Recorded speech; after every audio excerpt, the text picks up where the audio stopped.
150 millions d'euros pour faire repartir les migrants, mais qui paye? Vous, contribuables. Aujourd'hui, on décrypte l'arnaque de l'aide au retour des migrants, une mesure coûteuse, inefficace et surtout, une rustine pour masquer l'échec de notre politique migratoire.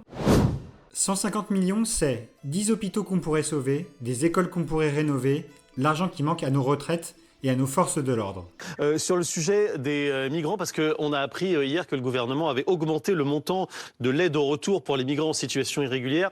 Et ce que vous nous montrez, François, c'est que les chiffres officiels nous disent que cette méthode de l'aide au retour, elle ne fonctionne pas. Oui, c'est-à-dire qu'en fait, quand vous regardez les conditions nécessaires pour pouvoir bénéficier de cette aide au retour volontaire, faut toujours le préciser, être en situation irrégulière sur le sol français depuis plus de 3 mois, être en même temps sous OQTF décidé évidemment par un tribunal administratif, faire la demande, autrement dit c'est vraiment une démarche dans laquelle il faut s'impliquer, ensuite être convoqué, puis enfin, si jamais ça marche, prendre l'avion payé par l'État français et ne récupérer l'allocation prévue jusqu'à présent jusqu'à 2500 € uniquement lorsque vous êtes arrivé sur place via Western Union.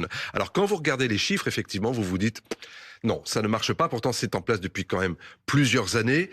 C'était au départ 1200 €, c'est devenu 2200 €. Maintenant, on va passer à 3500 €. Et quand les chiffres ne vous montrent que ça ne peut pas fonctionner, vous avez aujourd'hui seulement 6908 personnes qui ont accepté de participer à ce processus. Il y a 23 pays pourtant qui sont prêts à vous accueillir et qui se sont engagés également vis-à-vis de la France.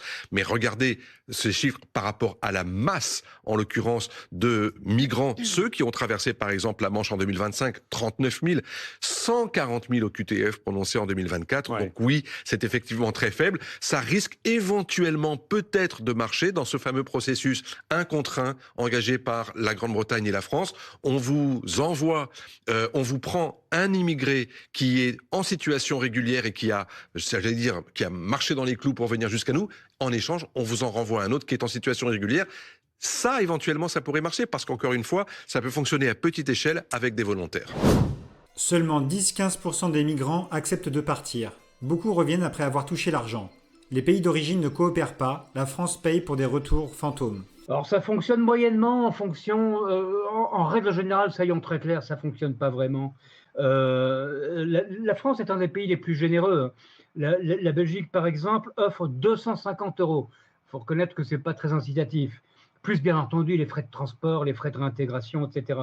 L'Allemagne offre 1 000 €, le Royaume-Uni 500 € et ça peut aller jusqu'à 2 000 pour une famille entière. Le pays le plus généreux, en fait, c'est la Suède qui offre 30 000 € à condition que le migrant qui accepte ce programme prenne l'engagement de ne jamais revenir en Suède. Et puis la Suisse, qui a un programme assez intéressant, elle offre 6 500 francs suisses pour aider à créer une entreprise dans le pays d'origine.